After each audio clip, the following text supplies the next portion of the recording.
Okay, with director Donna Weng, Friedman, Silent Cry is the 2 minute short film. It's an environmental film. It is about the Himalayan mountains and the ecosystem in the mountains. Great film. I'm curious about the reason why you made this film. What was the purpose of this film?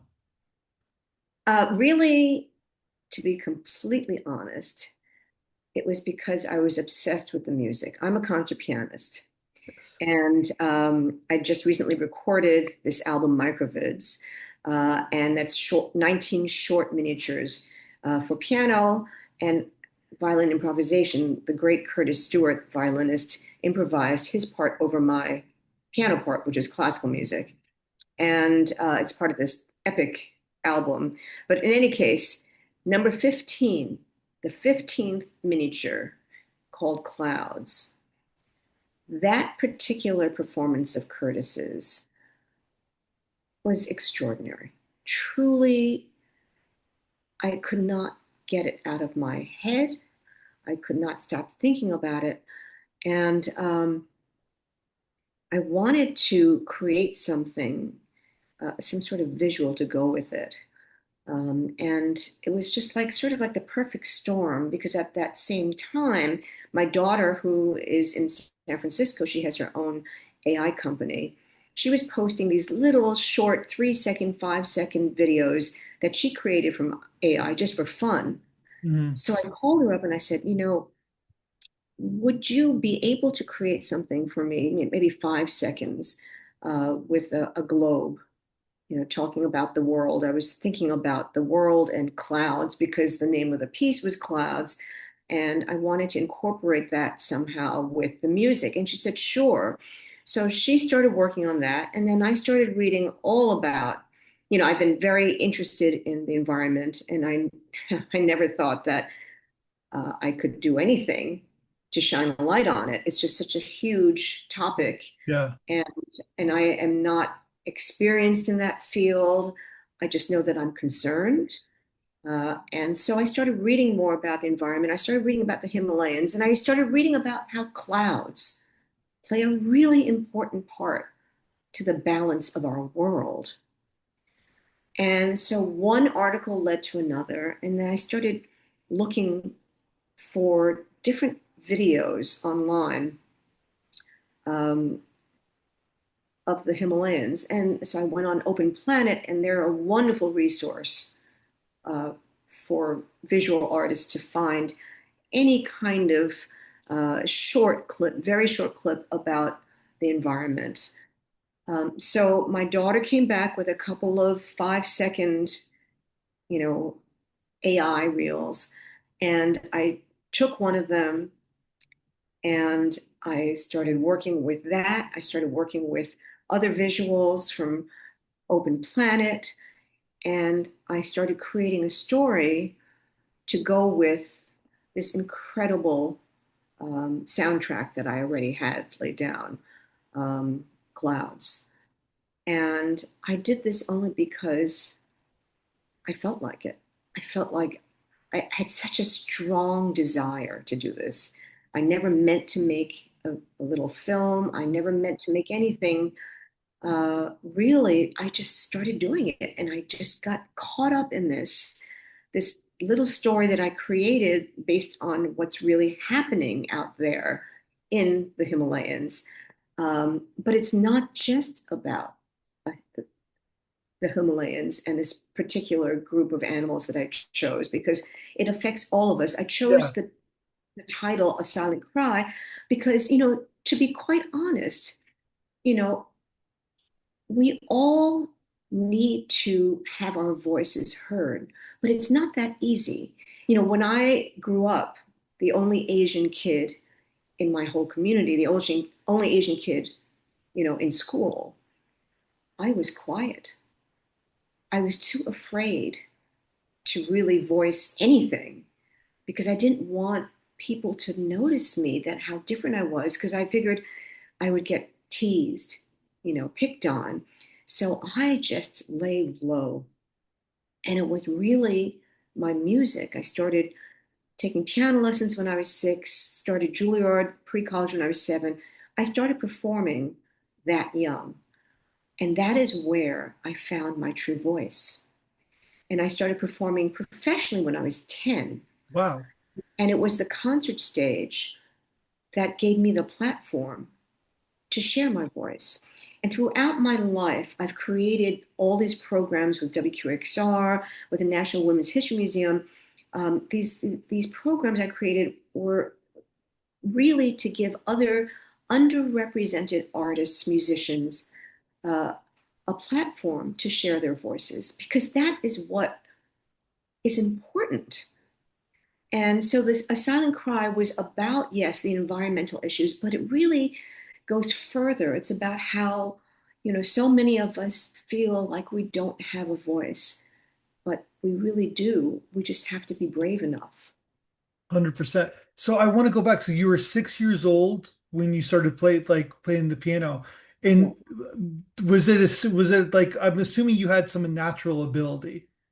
Yeah, so it's a funny story. I was 6 years old. I actually started playing a little bit after that, and my pet parakeet died, green spot, and I cried and I cried because he was my only friend, Okay. and it was so hard. I couldn't stop crying, and so a few weeks later, my parents bought a tiny little upright piano, and as soon as I got up on that bench and started playing sounds, it's like everything changed for me. I Wow. wasn't making music, but something about it, just, the energy, the sound. So they said, okay, we'll give her piano lessons. And I started taking lessons with a local piano teacher, Mrs. Beck, Anna Beck. I'll never forget her. And my very first student recital when I was 6 and a half, I performed this piece by Robert Schumann called First Loss. And of course, I thought about Green Spot. And I performed just 6 and a half, and I started crying, and the audience was crying. And it was the first time that I realized I could share stories through music. That's amazing. And that's basically what I do. I don't say, I'm not, I don't like to call myself a filmmaker. My first film, Never Fade Away, I made in 2023, was my father's immigration story. And it really was a love letter to my parents. And um, I started talking about my father's story during the pandemic, when hate crimes against our Asian community were rising. And I Mhm. was assaulted when I was walking my dog in the park, for being Asian. He said that I caused the virus. Anyway, but I basically, from that event, that incident, I stayed home for 7 months and I started rethinking my own identity. And I came to the conclusion that people who were acting out like that individual, um, they did so possibly because of fear of the unknown. Mhm. Coronavirus at that time, COVID, we didn't know what it was. Yeah. And people like to blame people. So I thought, you know what? What if I shared stories, heritage stories of people from my AAPI community? Maybe people would get to know us more and realize that we're more alike than we're different. And I did this on with WQXR, the leading classical music uh, station in New York. And then I did this with the National uh, History Museum, Women's History Museum. And, really, it was incredible because people were responding. And I truly believe that these stories that we share, these are what connects us. Mhm. We all come from somewhere else. And if it's my father or your parents or grandparents or uncles, or, they came to this country with nothing but their hopes and dreams. They made sacrifices for all of us to have better lives. And that's what makes this country unique. And if we can focus on the positive instead of the negative, I was hoping that maybe, we would find more unity. Yeah. I started sharing my father's story, and the response was incredible. Then, when the doors opened, I started performing it because, basically, this story is about how he came to this country with only his hopes and dreams, didn't speak the language, no money, and how a radio and a waltz changed his life. And this little film, 12 minutes, won, I think, 46 awards. I don't know, and it is now, uh, it's pretty amazing to me, but it is archived at the Statue of Liberty, Ellis Island in perpetuity. That's Um, amazing. yeah. So, but that was my first, I never went to film school. Yeah. I just am a storyteller, and I've been telling stories through music all my life. And I think the classical music discipline also helped me a lot because I understand form, and all the music is, Structure, yeah, storytelling, right? Yeah. yeah, yeah. And this is your second film? A Silent Cry is my second film. It's 2 minutes long, Yeah, what's a music video, right? Like so, yeah. music video, or it's actually one's for a silent film. It's won an award for, or a couple awards for microfilm. Yeah. Uh, I don't know what to call it. I mean, I don't go into this, I don't make these little films thinking about categories. It's Sure. just, No, I'm just you yeah, said submitted to us under the music yeah, video that's category. right. Because I didn't know what it was. I just don't know what it It's a was. microfilm. Yeah, it's like I don't know what it is. It's hard for me to categorize what I do, right? but in Um, terms of you had the music already, and then you put visuals over the music. Like that's right. I'm simplifying it. But That's exactly right. Yeah. so the visuals itself, is it all AI? Is it all the No, is no, it's partially, filmed footage and partially AI. And the AI is basically what my daughter created, which was 5 seconds. And so I found a way how to make it look different, slow it down to go with the gotcha. music, and change the coloring, and change the feel of it.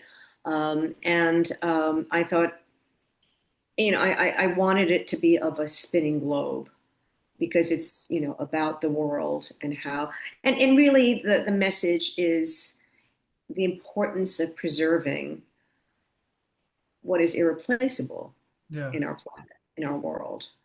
So anyway, it's not, it was I I finished it on June 30th. I remember this because that was my anniversary.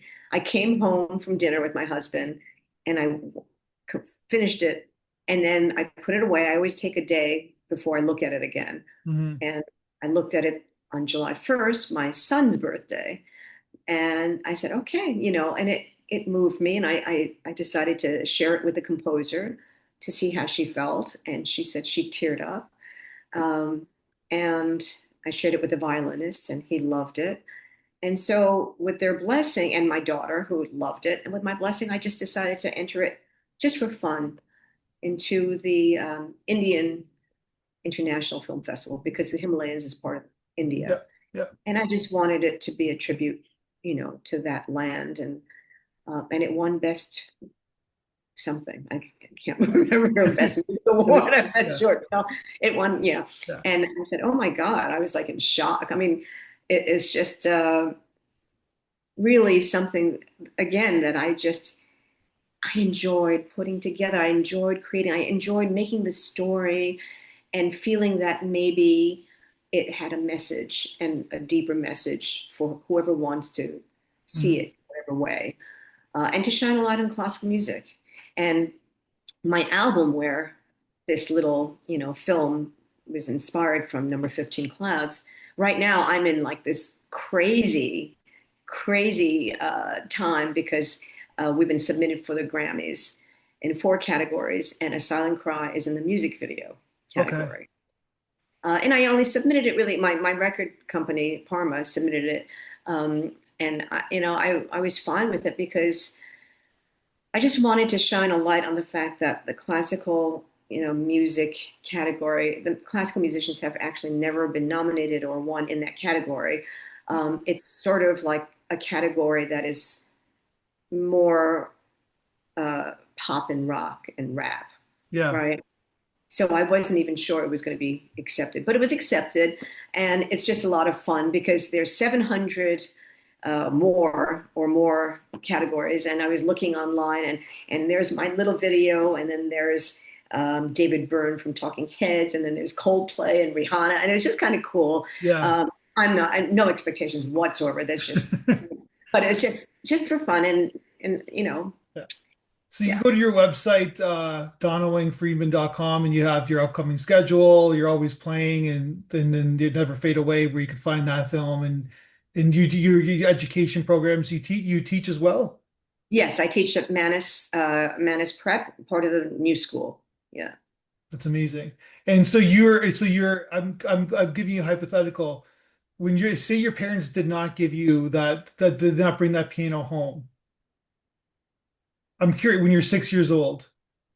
I'm You assuming know, you would have found the piano eventually. I think so. I'm going to tell you, no, my parents are no longer with me, Yeah, obviously. That made this project very emotional, very, very personal. I cried every single day that I made it. My father grew up in one of the poorest, I mean, not one of the poorest, but he grew in an incredibly poor family. He was the oldest of 13 kids, and only five survived childhood. Um, he obviously never had a piano. He never was introduced to music, uh, and when he was growing up, except for when he heard a piano being played in his school, and he just fell in love with the sound. He went home, and out of a piece of wood, he carved a keyboard he would pretend to play. that's crazy. Wow. So fast forward to when I was playing the piano. It wasn't until I started playing the piano that we realized my father had perfect pitch. Every piece I played, he could play on the piano. Really. I was just talking to someone about perfect pitch. It's like 1 in 10,000. 1 in 10,000 people have perfect pitch. Well, now you know too, me and my father. You But so I've talked to two people now in the last 2 months who yeah, like quote unquote say they have perfect. I'm just kidding. I know you have perfect pitch. So that's but it's a natural gift, but obviously this is about working. You have to work hard to get where you're at right now, right? So it's yeah. You got yeah. to practice the piano every day for forever, Yeah, right? yeah, yeah. And the thing about it when I was growing up, because I was at Juilliard, it was a very intense Yeah, schedule. So I would be, going to school, then practicing, and then what I was sent out to win competitions, and I won all these competitions, and I performed in so many concerts that by the time it came to college, I didn't want to go to Juilliard for college. I wanted to go to a regular university to learn about the rest of the world, history, art, politics, and that's what yeah. I did. That's what I did.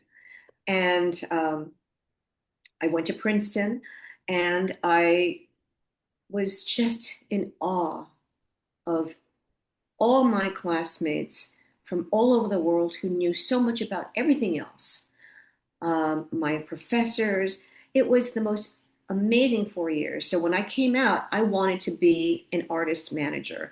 I wasn't thinking I was going to go back into music. I was still performing because I had all these obligations to perform, and I love performing. There's no question. I feel happier on stage, more comfortable than anywhere else. But when I graduated, I got a job as an assistant agent. I wanted to be in the classical field, but ICM at that point was booked up. So they put me in the rock and roll division. So for 8 months, I was booking rock bands. I got to go to Madison Square Garden to hear Talking Heads, David Bowie, Tina Turner. I got all my friends in free to all the clubs. And that was the fun part. But because I was also the new kid on the block, I had to cover, all the like 3 a.m. shows and these little Mhm. dots. It Sure. was really exhausting, and so I went back to Juilliard for my master's, and then I started touring. And as a pianist, a solo pianist, when you tour, it's not this glamorous life. You go from the airport to the hotel to backstage rehearsal, back to the hotel to the concert to the next, and you're alone. And I think a lot of my colleagues, you know, didn't have a problem with that, but I was very close to my family, and I missed, being rooted. And the traveling for me was not as much fun, although I love performing and I love sharing my stories through music with audiences. So I kept finding and or trying to find something else. I also felt that being a performer, that incredible communication that I feel when I'm on stage with the audience is fleeting. Yeah. You can capture it in recording. if I were a painter, I'd have my painting, right?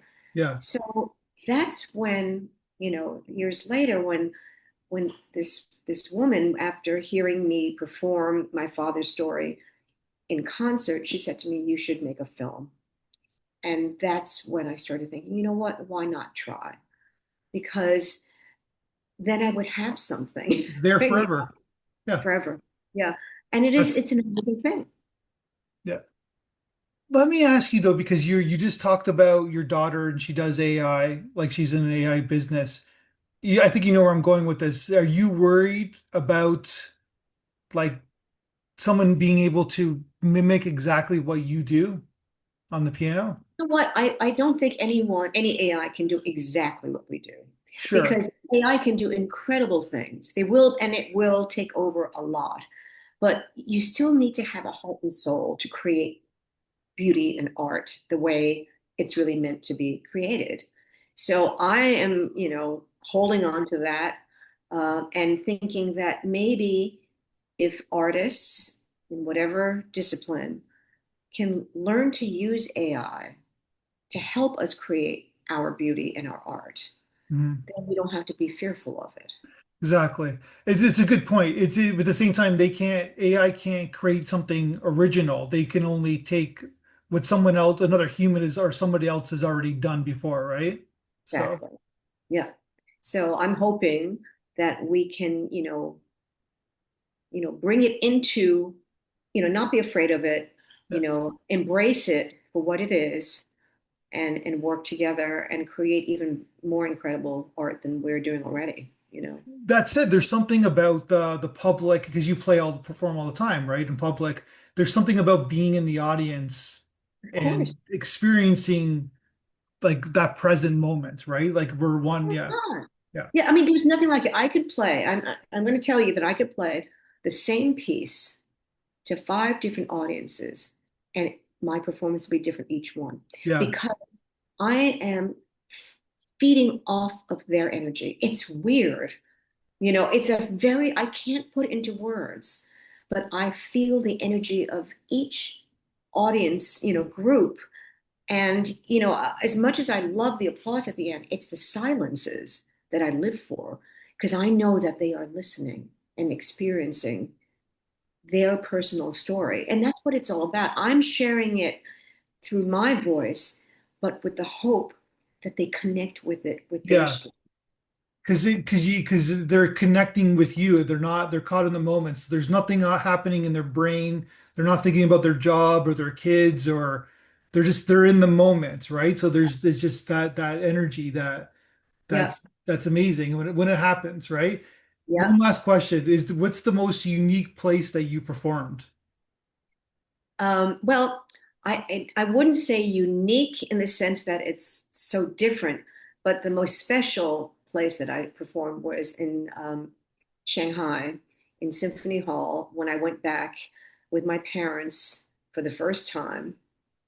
It was a very emotional experience for me, and that will be one I will never forget. I performed as soloist with the Shanghai Symphony, and you have to know that these concert halls are gigantic. I don't even know how many people were there. It's not like, I mean, Carnegie Hall is big, but these arenas are huge, these venues. But it was, you know, the most extraordinary experience to know that this is where my parents came from. And they left China during the 1940s, during the Japanese occupation, and Mhm. they were not allowed to come back to see their family until 1973. Wow. So that was, yeah, so nothing will ever compare. Yeah. Because like Nixon went to China during, I guess that year, and he opened things up, I guess, right? Yeah. That's exactly right. And that was when my mother saw her parents for the first time in 35 years. Wow. And after her father was imprisoned, uh, yeah, Wow. yeah. So one will assume you're going to make more films, correct? I guess so. I mean, I have a couple in the works that I'm, thinking about planning, hopefully fundraising. I think this is a very difficult time raising funds. Yeah. But these are important stories. I think for me, it will always have something to do with music. That will always be at the heart of everything that I do, classical music, and sharing stories that need to be heard. Amazing. Well, thank you so much for your time. I really appreciate it. It's a great short film. I'm sure it's going to get you 46 other awards for it. For and yeah, I can't wait to see your next film. Just keep making movies, keep making videos of your work, and yeah, like I said, there that's the great thing about movies. It's always going to be there. It'll be there forever, right? Yeah. So Well, thank you so much for your time, for thank supporting you. independent filmmakers. Very important. And we should just keep sharing our stories. Thank you.